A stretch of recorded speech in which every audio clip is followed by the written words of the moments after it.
Здравейте! Започваме поредно предаване от цикъла "Живот без страх". Един цикъл, който е посветен на проект на Сдружение Магна Силва, подкрепен от Български фонд за жените, и в който днес ще имаме една по-особена тема, а именно темата за естетичната хирургия, пластичните операции и така нататък, козметичните намеси. Затова сме поканили. Наша гостника е доктор Магдалина Гюрова, която е дерматолог, член на управителен съвет на Българската асоциация на естетичните дерматолози, главен асистент в дерматология, и Сабина Цветкова, която е председател на управителен съвет на Сдружението Магна Силва. Тези зрители от нас, които са гледали предишни предавания, знаят цялостно за проект, какво представлява. Аз ще кажа само с две думи за тези, които не са гледали до сега нашите предавания. Това е един проект като цяло насочен към защита правата на жените в различни аспекти. Както по отношение на тормоз и насилие на полова основа на работното място, на обществени места, домашно насилие, така и по отношение на тяхната информираност по-голяма. Работим с някои уязвими групи, Сдружението работи с някои уязвими групи, като това настоящото предаване, както казахме, ще бъде посветено на тази тема, която е доста интересна. Има напоследък и в обществото движение. Има едно движение "Цената на красотата", което в София работи по тази тема. Главната идея на този елемент от проекта е да се противопостави Сдружението срещу манията за сдуване на устни, бюстови и така нататък, незаконното прилагане на инвазивни процедури и злоупотребите с незнанието на младото поколение. Но нека Сабина Цветкова да каже две думи, след това и с нашата гостинка продължаваме. В общи линии представи основните цели на кампанията. Защо кампанията се казва "Отвори очи"? Да отворим очи както за опасностите, така и призоваваме да се отвори очи за собствената си сила и красота. Младите хора да намерят себе си, но да не се намират само чрез тези интервенции на външния вид, а да развиват себе си, да развиват своя интелект, да развиват своите качества, да развиват своя интелектуален потенциал. Тоест да не се само да не се налагат ни фалшиви медийни стандарти за красота, за еднаквост, които най-лесно възприемат младите хора, които действително имат нужда от други приоритети в живота си. В общи линии това са целите на кампанията, но най-важното е наистина да се насочим към опасностите от всички тези процедури, интервенции и да разкрием с помощта на специалисти. Но също така и психологическите, защото се говори за телесна дисморфия, състояние, при което млади момичета и жени изпитват все по-голямо неудовлетворение от образа си, както го виждат по гледалото. Докато когато се снимат с съответните филтри, образът изглежда малко по-друг. Има десетки случаи на жертви, говоря не само смъртни случаи, а жертви на всички тези процедури, извършвани от нерегламентирани специалисти. Това е основното, което сме целяли. И също искам да кажа, че кампанията ни досега е във Фейсбук, сега ще стартираме в ТикТок, където са повечето млади хора, по медиите, по националните и местни медии също имаме такава кампания. Надяваме се да достигнем доколкото може повече хора. Да се обърнем и към нашата гостенка доктор Гюрова. Най-напред, кои са най-честите индикации, които водят при вас пациентите? С какви искания идват най-вече пациенти? Може би на млада възраст е едно, 18 годишните, а 50 годишните с други предпочитания пристигат при вас? Вие имате клиника с много богат опит вече. Да, благодаря първо за поканата. Много интересна тема и за мен е така интересно да говоря за превенцията, защото в крайна сметка пациентите към нас, към мен се обръщат с това да подобрят състоянието на своята кожа.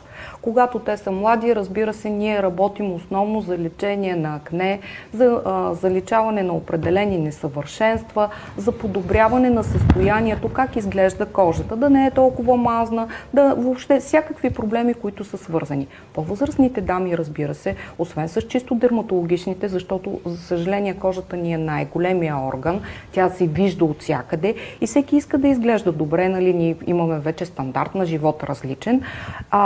Те се обръщат с цел да подобрим състоянието. Тоест, дали това ще бъде антиейджинг, както ние казваме, да забавим стареенето, да подобрим качествата на кожата по различни методи. Дали ще бъдат с апарати, дали ще бъдат инжекционни, пък дори и препоръки в къщи какво да използват. Да. Според вас има ли нереални очаквания у много пациенти, когато пристигат, че ще излезат вече, но че няма да има никакви последици? Аз, доколкото знам, доста често има, макар и малки, не винаги всичко е без болка, без последици. Но най-вече, може би, има разочарование по отношение на крайния резултат. Дали стават много по-красиви, от колкото са били, колкото се представят? Сега, това е много интересен въпрос, който всъщност е свързан и с психологията на пациентите. Ние работим терапевтична медицина, т.е. естетичната дерматология е терапия. Ние можем да постигнем доста неща заедно с пациента, разбира се, ако той има изготвен план на третиране. Т.е. това не е еднократна манипулация. И моят съвет е към всички потребители или пациенти наши, които са решили да правят нещо, е първо да си изберат лекаря, клиниката. След това да направят една задълбочена консултация, в която да попитат за страничните ефекти, защото няма процедури, които да имат хубав ефект. Аз дори едно време и моите студенти съм ги учила. Няма нещо, което е ефективно, а да няма странични ефекти. И целта на първата консултация е да обясниме какво се случва, как се случва, колко дни ще се възстановяват, какви дискомфорти ще създадеме, правейки нещо, било апаратна или инжекционна процедура, пък дори определени кремчета, примерно, да мажат в къщи, които могат да раздразнят кожата. Тоест, ние трябва да обясним на нашите пациенти какво трябва да правят, съобразявайки се, разбира се, с техния начин на живот. И в никакъв случай това не са процедури, които са безобидни. Да, всъщност основните усложнения и рискови какви са? Да, основните усложнения са много. Те могат да бъдат... Аз имам предвид също и хирурзите. Сега за хирургичните намеси на мен ми е малко по-трудно да говоря, защото аз съм дерматолог. Да, но дори и смъртни случаи има описани поради да кажем, алергични реакции, защото ние често използваме упойки, пък в хирургиите още повече, нали, могат да бъдат тежки алергични реакции, може да се получат и т.е. лекаря, който извършва, трябва да бъде подготвен да реагира на такова нещо, т.е. ние имаме спешен шкаф. И те подписват информирано съгласие за това нещо, нали, че може да се случи. Оттам нататък може да бъдат най-страшното при инжекционните процедури, в така наречените филари, е съдова оклузия, т.е. запушване на съд. Това значи, че може да имаме некроза на надлежащите тъкани. Има описани случаи на слепота, има описани случаи и на инсулти. Слава Богу, нали, тук не се е случило в България, доколкото ние сме информирани, но хората трябва да го знаят това нещо, че това не са безобидни процедури. В София преди 2 месеца почина една жена от операция на гърдите, доколкото спомням. Имаше и такива случаи. От това, което каза госпожата, най-важното е действително да се обърнеш към много добър специалист, за да няма всички тези усложнения и към оторизирана клиника. И нещо друго ме интересува. Аз не съм ни най-малко вътре в темата. Просто на моя поглед е социологически и от гледна точка на социалната психология. Това, което изследванията са повече западни, отколкото наши, които съм чел. Но да ви попитам какво трябва да знаят пациентите относно устойчивостта на резултатите. Когато се направи една намеса, аз доскоро не знаех, че трябва след 3 месеца или 6 месеца, не знам колко време, пак да се поднови. А то се оказва, че влизаш в един цикъл, който не е много... Така, значи по принцип устойчивост на резултатите. Ние стареем. Това е необратим процес, за съжаление. Ние можем да подобрим качеството на нашия живот, в случай качеството на кожата. Използваме, точно това е много тънкия момент, използваме препарати, които се водят или лекарства, или медицински изделия тип 3. Какво значи медицинско изделие тип 3? Това значи, че те се равняват по опасност, как да кажа, странични ефекти на медицински изделия, които са сърдечни клапи, т.е. приложение на сърдечни импланти. Точно така. И мозъчни. Това са нашите шишенца, тези, които ги водят мезотерапии. Значи, ние инжектираме нещо, което всъщност организма може да има най-различен отговор спрямо общото състояние на организма, разбира се. И за това е лекарска работа, особено дерматологична и на пластични хирурзи, защото ние сме запознати какво може да стане по-нататъка. И инжектирайки си нещо, младите хора трябва да знаят, че това нещо има последици. Виждате го всички по улиците с така наречените устни. За съжаление, когато обясняват фирмите или когато някой иска с търговска цел да обясни дадена процедура, казва, че е безобидна, казва, че може да се разгради, казва, че тя ще премине и няма проблем. Напротив, организма не бива да се разглежда като шкафче или като с цип. Тоест, ние правим нещо и след това може да го извадим. Няма такова нещо. След 2-3 месеца, след като е инжектиран даден продукт, нашия организъм вече е реагирал. Дали ще е лимфостаза, дали има фиброза, дали има нещо друго. И ние въобще не можем толкова лесно да премахнем последиците от тази процедура. И хората, които работят, го разбират това нещо. А относно крътността, има клинични проучвания. Това вече е медицина на доказателствата. Това не е просто нещо искане или фризьорство и козметика. Значи, има клинични проучвания за сериозните фирми, за сериозните препарати, за продължителност на ефекта, за разграждане. И всъщност, ако едно време ние се интересувахме дали даден продукт трае много дълго, сега се интересуваме колко бързо се освобождава организма от него, за да имаме по-хубави резултати. За престрастяването то е нещо много странно. Значи много често ми го задават този въпрос относно ботулиновия токсин. Ама аз като започна веднъж, трябва да си го правя. За съжаление, какво се случва? Значи, когато една жена или един човек млад, няма значение, се види, че изглежда добре, чувства се добре, нормално е да иска да го повтори. Никой не иска да старее или как да кажа. Всички искат да изглеждат добре. Това е причината, а не, че ние караме или ние казваме или строго трябва.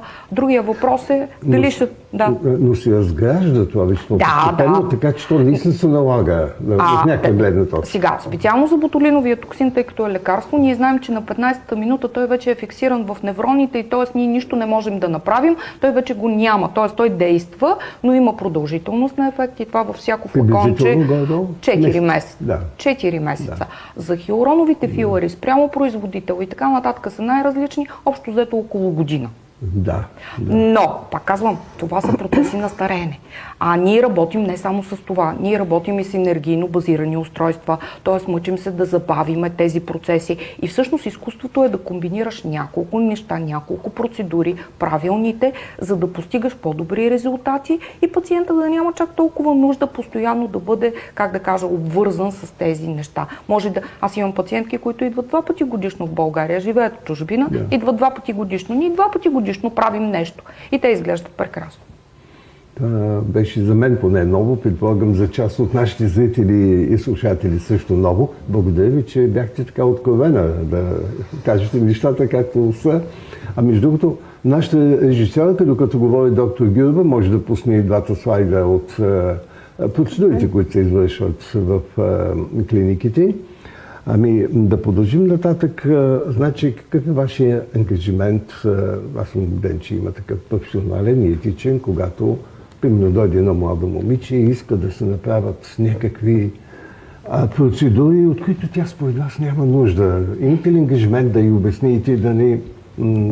защото в крайна сметка има и заинтересованост от страна на частните лекари, или на всяка болница, да извърши процедурата. Тоест има един конфликт на интереси между материалния интерес и задължението, дълга към обществото, към професията. Значи на първо място ние сме лекари. Давали сме Хипократова клетва. Това е едното, но това е въпрос на чест, достоинство, принципи. От друга страна, да, аз изцяло работя на частна практика, която се самоиздържа. Тоест, при мен би трябвало да го има този конфликт на интереси. Но идеята, когато създаваме една практика и когато работим в дългосрочен план, ние изграждаме лоялни клиенти, пациенти. Нали, даже не, точната дума е пациенти. Тоест, те имат доверие в лекаря, към който се обръщат и всъщност знаят, че когато се обърнат с проблем, той ще бъде разрешен адекватно. От тук идва и ролята на първата консултация. Значи, когато идва някакъв проблем, който те искат да решат, но аз не съм компетентна или другия момент. Те имат в главата си една представа, която трябва да се направи еди си какво си, а то не е точно така. Моята задача е точно да обясня какъв начин, с какви средства ние ще постигнем това, което евентуално пациентите искат, ако то е разумно, разбира се, защото ако излиза извън границите на нормалното, аз дори ги отказвам, въобще не искам да се занимавам, защото в един момент създаваме някакви безумия. Нали, вие ги виждате, че по улиците. Има ли такъв момент, че те искат нещо, което вие го смятате за опасно и знаете ли, аз за тях? в моята практика за толкова години се научих, най-често казваната думичка е не. При първа, най-често казваната дума е не. Много са учудени, особено хора, които не ме познават. Значи, когато дойдат и те имат нереалистични очаквания или пък нещо, което примерно пациентката е с ортодонски проблем, т.е. има проблем на челюстите, но тя иска да си направи устни, за да замаскира този проблем. Аз ги пращам директно на стоматолог. Нали? Ние трябва да решим това, а не да замаскираме. Другия момент. Корекция на нос с филари. Това е една от най-опасните процедури. Примерно защото точно това, което ви казах, слепота или инсулти, са описани при интервенции с филари на нос. Ама това е хирургична интервенция. Идете, нека хирург да го направи много по-безопасно, нищо, че е хирургично. Но аз мога да създам много повече проблеми. Какви пари ще изкарам за това нещо? И колко главоболия ще си там? Нали, това е реалното мислене на хората, които наистина имат опит. Чувал съм, че при инжектиране, не съм сигурен на какво, хиалуронова киселина най-честото, да. Не е сигурно къде тя ще остане. Тя се разлива на страни, но съм чувал, че даже може да отиде към мозъка и така назад. Гледах на предаване това за мозъка. Софийски дерматолог скоро. Това за мозъка, хирург. Това за мозъка е дори директно инжектиране поради пробиване на костната структура, може да попадне. Това е, пак казвам, от неправилна техника. Или подкожно само. От подкожно. Ако засегнем съд, това, което ви казах, може да има тромбоза и тогава вече да засегне мозъка, нали, чрез... Това са далечни неща. Само подкожно да се премести, много по-малко, вероятно. Плюс това. Това е възможно. Възможно е. Значи медицината до толкова вече е напреднала, че ние говорим за ултразвуков контрол на инжектиране. Тоест, ние вече сме в съвсем друга ера и аз ще го налагам го в моята клиника. Да, трудно е. Съответно, процедурите ще бъдат доста по-скъпи, но ще бъдат много по-безопасни. Тоест, ние знаем вече, не сме с затворени очи, а всичко, което го правим е под контрол. Което е най-важно, всъщност, за пациентите. Аз към нашите зрители само да добавя, че след 10 минути ще включим и открит телефон. За сега не съм взел телефона, след 10 минути ще го включим. Аз съвсем логически да ви кажа, не знам дали съм прав. Много пъти сигурно не мога да позная, ако така съвсем малка е корекцията, да кажем, на устни. Може би не познавам, но много често виждам жени с очевидно по-дебели устни, при които формата на устните не е тази естествена на две вълнички отгоре и една голяма отдолу, а едни прави такива, като два пръста сложени. Има ли такова нещо? Разбира се, че има. Значи, това е от много неща се обуславя. Неправилно подбран препарат за инжектиране в устни, неправилно количество, неправилно инжектиране, дори и неправилна пациентка. Т.е. подбор на пациента.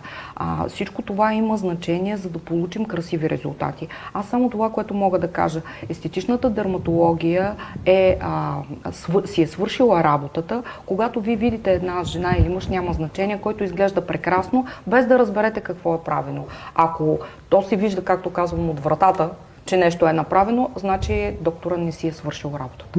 Да. Може ли аз да задам един въпрос, който наистина ми е интересен? Ние сме малко далеч наистина от всички тия процедури. Действително, доста е голяма процента на жените, които се правят в момента такива процедури? Той е повече свързан с по-младите хора или хората на средна възраст? Искам да ви кажа, че аз имам от всяка възраст пациенти. Както казахме, младите, и аз си ги възпитавам, че при тях ние лекуваме акне, несъвършенства на кожата, учим ги да си грижат правилно за кожата, т.е. да знаят какво се случва. Лазерни епилации, нали, когато трябва, когато се налага. По-възрастните жени, разбира се, там вече работим за така нареченото подмладяване или те да изглеждат добре. От всички възрасти, колкото и да ви е странно, имам както деца малки, т.е. за дерматологични проблеми, т.е. премахваме и различни образования, лекуваме различни състояния. Най-възрастната ми пациентка, защото много често ме питат, е на 85. Вау! Жена, която живееше в Канада, дойде, тя си ми е стара пациентка, идва си лятото, среща с съученици от гимназията, искаше да изглежда добре. Супер! Да, което няма лошо, нали, все повече, откъде идва всъщност цялата тази история? Ние почнахме да живеем по-добре, по-дълго, грижим се повече за себе си, от жените се изисква да работят по-докъсно, преди на 55 се пенсионираха, сега 55 са в разцвета на силите си, на работа. И разбира се, всички искат да изглеждат добре. Да. Защото наскоро ми разказаха една история, нали, дъщеря ми разказа, тя работи в една сравнително голяма фирма, е на едно фирмено парти. Да кажем, че техният екип е от по-скоро средна възраст към, както казахте, 55 може би ще. И тя установи, нали, всички са започнали тази тема и в един момент тя установява, че само тя и още една нейна колежка не са си правили абсолютно никакви процедури и корекции. Всички други са си правили нещо. Абсолютно, всички жени. Това е нормално и аз не смятам, че е лошо. Въпросът е как го правим и да е безопасно и да изглежда красиво. Нали? Това е основното и да не е самоцел в живота. Нали? Аз също съм на това мнение. Това ни подобрява качеството на живот, но ние трябва да имаме и други качества. Не само това да изглеждаме добре. Предимно други. Ние предполагахме, че такъв голям процент на жени, които ползват тези процедури. Искате ли аз нещо много интересно ще ви кажа, да не прозвучи като хвалба, но аз на времето завърших медицина с отличен 6.00. И отидах в кожна клиника, защото просто ми дадаха избор да избера, да специализирам там, т.е. иначе нямаше да мога въобще да отида в кожна клиника. И всъщност заниманието с тази работа въобще не е за подценяване интелектуално. Не минава ден, който да не чета статии, излизат постоянно нови публикации и в крайна сметка това е медицина поставена на научна основа. Вие сама казахте, кожата е най-големия орган в човешкото тяло, макар че за храносмилателната система други специалисти са борят, че те за първо тя е най-видимия кожата, нали, веднага се вижда всичко. Но и най-големия орган, наистина. Да, най-големия орган. Много голям орган. Да. Много интересно. Мен ме смущават тези много често съобщения в медиите и в социалните медии, разбира се, как за абитуриентската вечер, за завършване на гимназията, примерно бащата или някой друг подарява на момичето, какво беше примерно нови гърдихи и някакви такива глупости. Добре, те 18 годишни, 19, наистина ли са тълпът някой от тях? Има ли мания и на тая възраст още? Какво да ви кажа, при нас идват за устни, нали, за оголемяване на устни. Не, те са на пластичните хирурзи. Контингент. Имате наблюдение? Имаме наблюдение, имаме наблюдение. Значи аз ги викам задължително с поне единия родител. По закон, защото информираното съгласие трябва да подпише родителя. От друга гледна точка, момичето трябва да е осъзнало много добре какво ще се случва. Но пак ви казвам, това според мен е образованието в обществото, нагласата в обществото. Това не е нашата лекарска работа, как да кажа, ние да ги разубеждаваме или да ги учим. За съжаление, обществото ни нещо много се е променило на тази тема и топика на ценностната ни система е променена. И от тук тръгват проблемите. Точно. Има едно становище, че какво от това, че момичета и жени искат нещо да направят с тялото си, което другите го приемат за неподходящо. Те имат право на избор, те са самостоятелни и така нататък. Докато социалните психолози много често смятат, че не става въпрос за свободен избор. Сега Наоми Лу в Мита за красотата, една от известните авторки, доказва, че този избор е илюзия, продиктуван от тежък социален начин. през медии, през Точно махането. така. Обществото в крайна сметка с някакви свои инструменти въздейства върху не само младите, върху всички жени, както и върху мъжете, разбира се, за други неща. Само да си припомним какви крайни случаи има в историята. Знаем за китайките, които близо 1000 години богатите китайки си превързват пръстите, така че те да бъдат Те си чупят стъпалото. Да, и те точно просто не така. могат да ходят. Това казвам богати, защото бедни не могат да си го позволят, трябва да работят. Да, точно така. Бирманките с тези високи шии, които с тези, какви други примери има такива.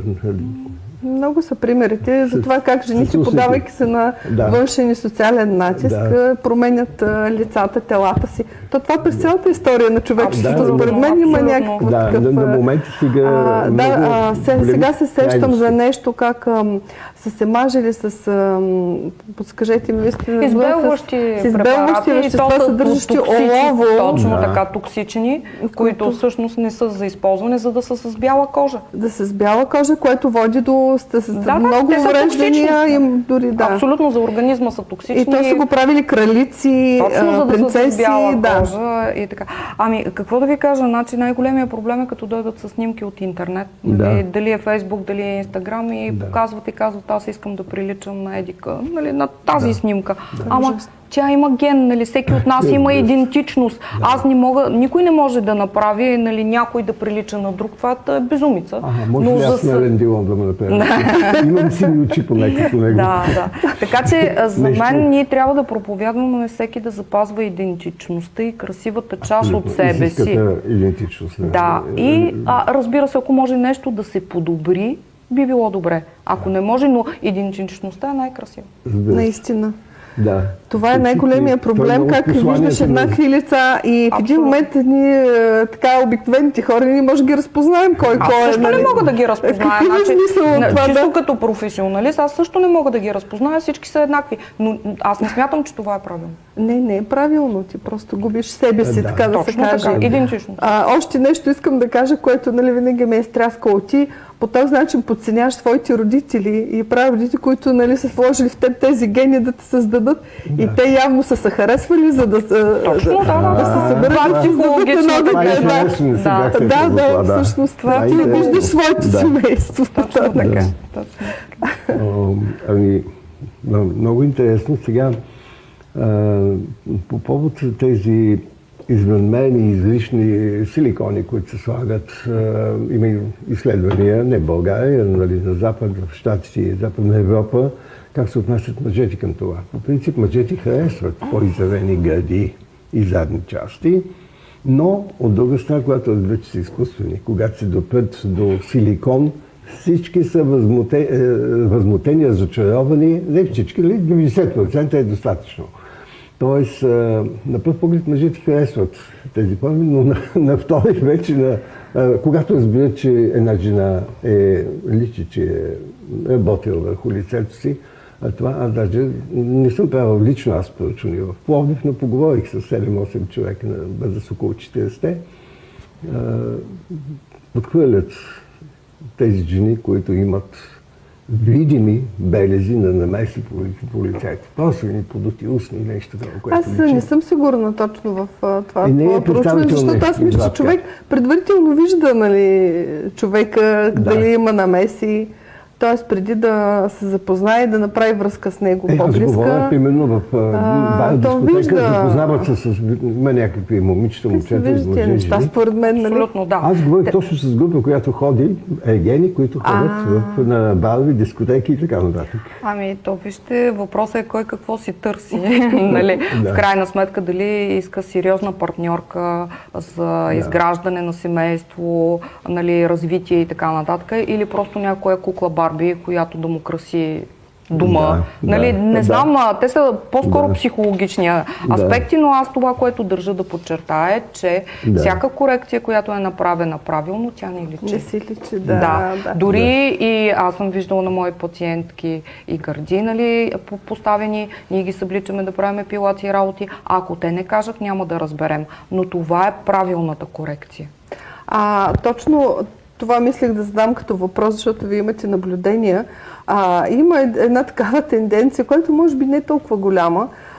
Значи ти трябва да си направиш нещо по лицето, по тялото, за да си успешен и богат. Така сега да се види, че ти имаш пари. Това е един вид като статус в обществото. И точно искат да го видиш, нали, тези хора, които си го правят, за да видят хората, че ти си богат. Да добавя, че това много се отнася до мъжете, част от мъжете и от така наречената мутринска култура, които искат да имат такава тунингована жена в сърца, личи, че много пари са дали за тази жена. Това много характерно за мъжете. Трофи лайф, както казват, на Запад и така нататък. Трофейна жена. Сега, аз какво бих казала по този повод? Значи, това е като мода, да ще направя аналог с модата. Модата с марките и с надписите.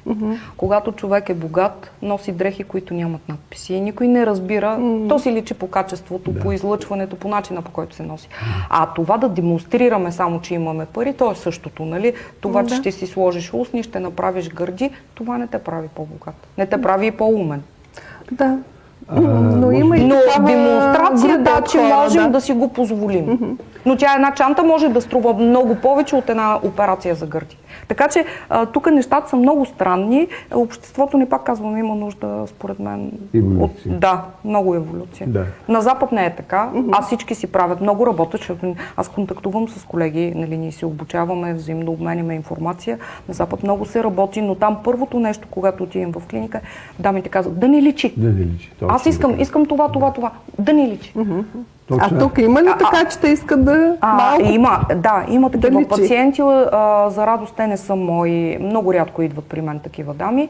Аз бързичко ги разубеждавам или ги пращам някъде другаде. Просто не искам. Когато тръгнем да работим заедно и да постигаме резултати, аз искам да съм доволна от моите резултати. Тоест и жената, която правя, да изглежда добре и да не крещи отдалеч, че тя да не е кич това, което е направено. Просто тя да се чувства добре, по-млада, по-свежа, по-добре за възрастта си и така. Да, тази тема за тази нова вълна на Запад, която е вълната less is small, нали, на по-малкото е повече, антифилърската вълна, която накрая исках да говорим там, ви вече зачекнете тази тема. И разбрах, че Кайли Дженер, Ариана Гранде и други звезди са лицата на тази кампания. Главното в тази кампания е, ако има изобщо корекции, да не личат. Това е преди всичко. Това е основното. Но в Сърбия, в България и Русия, мисля, че това е така пояса, в който най-много по-гърбичко се действа. Честно казано, когато отивам на почивка някъде в чужбина, мога да позная една жена. Аз също, от коя държава произлиза, в зависимост от корекциите, които има. За съжаление, ние имахме даже едно такова изказване преди години, чалгата в дерматологията. Същата история, нали, тя чалгата откъде дойде? От Сърбия. За съжаление това е, а всъщност правилните корекции, те не изглеждат по този начин. И насякъде ги правят. Искам да ви кажа, че най-голямата мека за корекция е Бразилия. Най-добрата школа. Но там работят така, че не се вижда и всъщност ако те просто не могат да си помислят, че не може да бъде естествено. Просто така работят колегите. Това е бразилската школа. А там имат култ към красота, към тяло, към визия. Нали, знаете, карнавалите, където се събличат и така нататък. Значи нашата постсоциалистическо-православно-славянска зона. Мутринско. Знам, че в Русия е така обаче. И в Русия има промяна в тенденциите, защото също ги следя колегите. Всъщност тези, които, как да кажа, по-високо поставени, мислещи, са съвсем на друга вълна. Те много работят, много споделят информация, руските колеги, много развиват, имат възможност да си правят експерименти, за разлика от нашите ограничения в Европейския съюз. Ние нямаме право, нали, там се правят много проучвания и всъщност те почват и изкарват много добри резултати. Но сега, какво иска крайният потребител, нали, в един момент, че иска някой да ходи с огромни устни и огромни гърди? Това извън вашите... Нашата режисьорка би могла да пуска и постерите на сдружението, докато ние си говорим. Зрителите да ги видят, да четат нещо по тях. Разбрах, че има кампания в училищата, която не знам на вашата асоциация или на друга подобна беше, за информиране, срещу която пък са обявили инициативата Цената на кръщата и Асоциацията на пациентите. Знаете ли за какво става дума в тази кампания? Сега, аз съм запозната за какво става дума. Значи, кампанията беше много добре издържана, съгласувана с Министерство на образованието и така нататък, с разрешения да се посещават учениците от горните класове. Тя беше под наслов "Лицето не е чернова". Много добре. Точно да запознаем децата, че когато тръгват за някаква корекция, те трябва да разбират, че това може да има трайни последствия. Аз лично не съм участвала, защото тя беше само за София кампанията. Имахме желание тук, но нямахме ресурс. За съжаление, кой разбрал, кой не разбрал от медии, от приказки. Значи, дори имаше инспекции заедно с колегите, които са ходили да разказват и да говорят, са присъствали от Министерството на образованието и родители, и всички, нали, който е искал, то е било отворено. Няма никакви забележки по темата, какво се е говорило и защо. Аз, нали, така, контратезата, едва ли не, ние сме ги провокирали да правят такива корекции. Не, няма такова нещо. Ние искаме да ги запознаеме с опасностите от тези процедури. Да. В Пловдив във всеки случай няма. Нямаше. Само в София. Само в София имаше. Макар че телевизията Пловдивска обществена се излъчва и в други градове. Значи медиите е имало неправилно разбиране и предаване на информацията, което... Да. Ами сега аз ще включа телефона, ако има в момента зрители, могат да се обадят, да задават въпроси, тъй като има малко време до края на предаването. И да дам думата пак на госпожа Цветкова за някакво от посланията или от съображенията на мога да изчета част от сдруженията. посланията на кампанията. Те са много и сигурно те са много и ще изчета двете може би най-интересните. Например, послания за себеприемане, например, имаме: "Отказвам да се мразя", "Истинската сила не се нуждае от скалпел, за да бъде забелязана", "Моето лице не е рекламно пано за чужди стандарти", "Красотата ми не е проект за довършване". Много красиви. Аз бих се включила да Да. обсъждаме. Много така трябва и трябва да ги учим, разбира се. "Купи си книга, а не филър". Също. Чакай аз да видя някой от тях. "Светът няма нужда от още едно перфектно лице, който няма какво да каже. Света има нужда от твоя глас, твоя интелект и твоето мнение". "Незаконното прилагане на инвазивни процедури е престъпление". Така, имаме... Света няма нужда от точно перфектно лице, което няма какво да каже. Света има нужда от твоя глас, твой интелект и твоето мнение. "Приоткрийте свободата да притежавате собственото си лице". Ние така имахме една насока, която не знам до каква степен може да бъде един вид да се бойкотират такива предавания, пък които налагат тези стандарти. Медийни... Когато излизат, но сдружението се въздържа все пак от такъв бойкот. Точно, аз като малко по-краен феминист си оставам на мнение, че може да се прилага и бойкот. Моето мнение е малко по-крайно. Вие ще влезете в борба не с лекарите. Лекарите сме най-малкият проблем. Ще влезете в борба с фирмите, които, както е нашето сдружение, и ние се борим за добра медицинска практика, за легализиране на продукти, за легализиране на дейности. Това въобще не им харесва, а те са основния финансов двигател. Разбирате ли? Тук имаме конфликт на интереси от страната на тези, които всъщност продават, а това е индустрията. Големите фирми. Но сдружението се отказало от тази... Може би по-разумно, поне на този етап, може би нататък може да се говори съвсем открито. Защото и това, което се реагира срещу нас, беше точно по този повод. За тези сдружения и реакции стоят фирмени интереси. Да. Странно, на пръв поглед, вие няма как да сте запознати от кухнята с нещата. Нали, това са си наши неща, но специално Сдружението по естетична дерматология се бори точно за това налагане на правилни стандарти за работа и безопасност. Всички искаме и лекарите да работим в безопасна среда, и пациентите да получават безопасни процедури, а не просто някой донесъл от куфърче от някъде нещо и го инжектираме. Да. И след това усложнение на всичко. Аз мисля, че е време всички слайдови да минат вече. Това към нашата режисьорка, която ще мине слайдовете до край. И само да попитам, значи задължението ще използва телевизия, ще използва социални медии, постери, какво друго да ги правим? Това са най-популярните. Социалните медии във всички видове начини. В момента ми в Инстаграм и в Фейсбук. Сега откриваме кампанията в Фейсбук, в TikTok, в национална телевизия. Имаме другата седмица. Ти кажи в кое предаване? Предаването на доктор Диянов, което се казва за Витал. Академията за Витал. Да. В общи линии това е кампанията. Сега може в процеса на работа, ако ни дойде до мощи нещо, да го направим. В смисъл ако видим, че има някаква ниша или някаква възможност да разширим кампанията, ще го правим в движение, така да се каже. Да. Добре, ние отиваме към приключване на нашето предаване.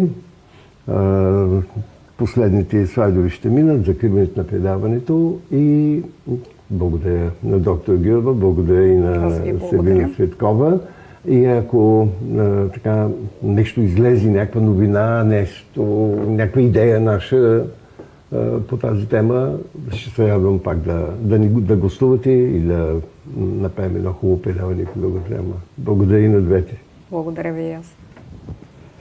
Проект „Живот без страх“ реализира се от СНЦ Магна Силва по програма Силна. Проектът се реализира с финансовата подкрепа на Български фонд за жените и Европейския съюз. Изразените възгледи и мнения са единствено на СНЦ Магна Силва и не отразяват непременно тези на БФЖ, ЕС, Генералната дирекция правосъдие и потребители на Европейската комисия или на ЕК. Нито БФЖ, нито ЕС, нито ЕК и нейните структури могат да бъдат държани отговорни за тях.